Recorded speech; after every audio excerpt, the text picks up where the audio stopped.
Japan is renowned for their world-class train system. Here is your bullet train, a standard commuter train for workers coming to work from the suburbs, and a regional train for families traveling across prefectures. But do you know what they all have in common? They all have women's only trains or pink trains. Women's only trains have been Japan's solution against sexual assault and harassment on trains. However, they have been a topic of public controversy.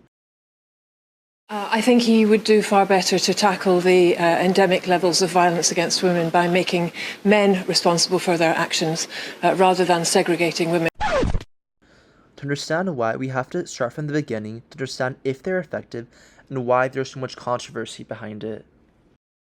On November of 1988 at 9 p.m., a woman walked inside a train car on the Mitsuoji Line, a commuter train line in Osaka.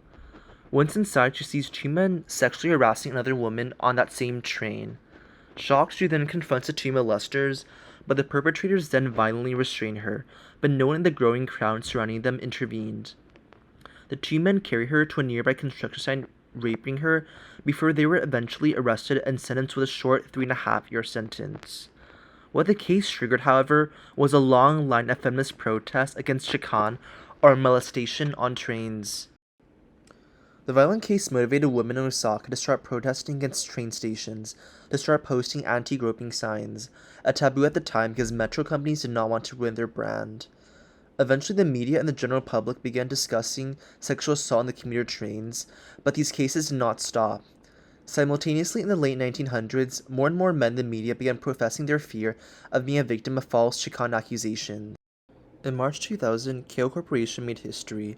The large private railway company operating under JR East, a metro conglomerate, started a pink train trial, where they began offering a late-night women's-only train car after 11 p.m. Their goal was to combat chikan, which peaked during Japan's end-of-the-year drinking parties, because many drunk women needed to commute back home. By July, the company started permanently operating the pink train during late nights and morning rush hour because of the trial's success.